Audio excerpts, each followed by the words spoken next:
అందరికీ నమస్కారం. నేను మీ కుమారస్వామి పంతులు గారు.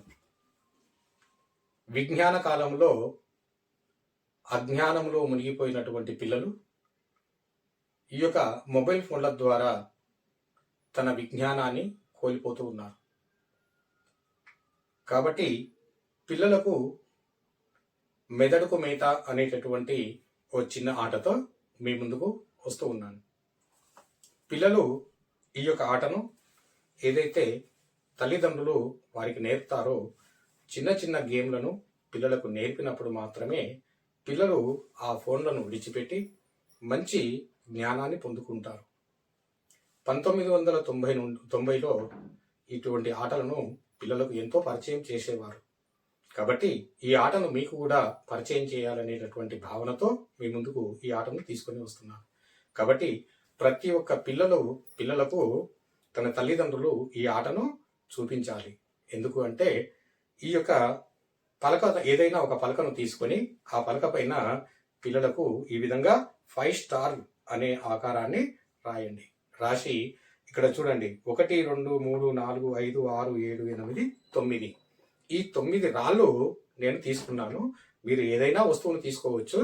ఈ 9 రాళ్లను ఈ యొక్క 5 స్టార్లో ఉండేటటువంటి ఇదిగో చూడండి 1 2 3 4 5 6 7 8 9 10 ఈ విధంగా 10 మాత్రమే మనకు పాయింట్లు ఉంటాయి 5 స్టార్లో. కాబట్టి ఈ 10 పాయింట్లలో ఈ 9 రాళ్లను ఫిలప్ చేయాలి. కాబట్టి పిల్లలకు ఈ యొక్క మార్గాన్ని మనం చూపించినట్లయితే వారి యొక్క జ్ఞానాన్ని ఎంతో పెంపొందించుంటుంటారు. కాబట్టి వారి మెదడుకు మనమే పరీక్ష చేయాలి. కాబట్టి ఈ విధంగా చూడండి 1 2 3 1 2 3 1 2 3 1 2 3 1 2 3 1 2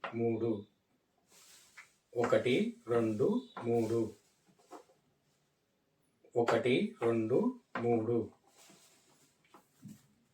3 1 2 3 1 2 3 ఈ విధంగా నేను 9 రాళ్ళు కూడా ఈ విధంగా లెక్క పెట్టుకుంటూ ఈ యొక్క స్టార్లో 9 రాళ్ళను పెట్టినాను. కాబట్టి మీ పిల్లలను కూడా ఇదే విధంగా లెక్క పెట్టుకుంటూ ఈ 9 రాళ్లను అందులో పెట్టే విధంగా తెలియచేయండి. ఈ పిల్లలు ఈ రాళ్లను లెక్క పెట్టే సమయంలో కొంతమంది తెలిసి తెలియక ఈ విధంగా కూడా లెక్క పెడుతూ ఉంటారు. ఈ విధంగా ఇదిగో చూడండి 1 2 3 అని లెక్క పెట్టారు కదా, మళ్ళీ ఈ యొక్క ఏదైతే వస్తువు పెట్టినామో అక్కడి నుండి లెక్క పెట్టకూడదు. ఒకవేళ ఈ రాయి ఇక్కడే ఉంది అనుకోండి, 1 2 3 ఇలా పెట్టినాము కాబట్టి ఈ ఖాళీ స్థలం నుండి మాత్రమే లెక్క పెట్టాలి. ఒకవేళ ఇక్కడ రాయి ఉన్నట్లయితే 1 2 3 ఈ విధంగా జంప్ అవ్వచ్చు, కానీ ఇక్కడి నుండి మాత్రం ప్రారంభం చేయకూడదు. ఈ విధంగా ఈ 9 రాళ్లను ఎవరైతే ఈ స్టార్లో నింపుతారో వారు విజయానికి చేకూర్చుకుంటారు.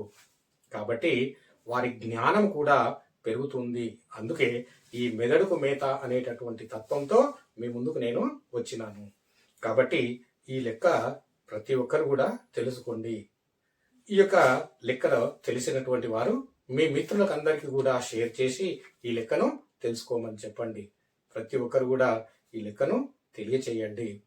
దయచేసి ఇటువంటి విశేషమైనటువంటి లెక్కలు ఇంకా ఎన్నో ఉన్నాయి కాబట్టి అవన్నీ కూడా మీకు నేను ఇస్తాను. దీని యొక్క ఆన్సర్ మీరు కామెంట్ ద్వారా నాకు తెలియచేస్తే మీకు తప్పకుండా ఆ యొక్క ఆన్సర్ను మరి ఒక వీడియోలో మీకు తెలియచేస్తాను. కాబట్టి ప్రతి ఒక్కరు కూడా ఈ యొక్క వీడియోను లైక్ చేయండి, షేర్ చేయండి, కామెంట్ చేయండి, సబ్స్క్రైబ్ చేయండి. జై శ్రీరామ్.